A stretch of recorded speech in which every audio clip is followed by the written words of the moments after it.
သမုဒိယရင်ထဲမေးမရနေ့နဲ့ညတိုင်းလွမ်းတာတရွာရဲ့ညီတကြီးတဲ့တောက်တယ်ငယ်ငယ်ကလေးကနေနဲ့ငါအမြဲတမ်းတူကစားတွေ့ကတူသွားတူလာအခုတော့ငယ်ဘောဘက်ကဆယ်ရတဘဝလာလူဆုံးသွားတို့ရွာကလူပွဲတိုင်းမှာဘုန်းတော်ကိုင်းလာပါပြီတငယ်ချင်းမလေးရှိ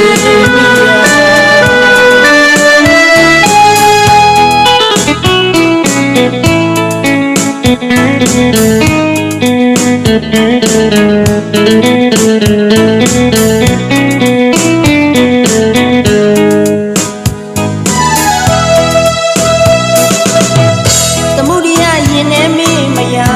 နေ့နဲ့ညတိုင်းလွမ်းတာရွာတဲ့နေတကြီးတဲ့တောက်တယ်ငယ်ငယ်ကလေးကနေနဲ့ငါအမြဲတမ်းတူကစားတွေ့ကတူသွားတူလာအခုတော့ငယ်ဘောဘက်ကဆယ်ရောတဘဝလာရင်ဆုံးသွားတို့ရွာကလူပွဲတိုင်းမှာဘုန်းတော်ကိုင်းလာပါပြီတငယ်ချင်းမလေး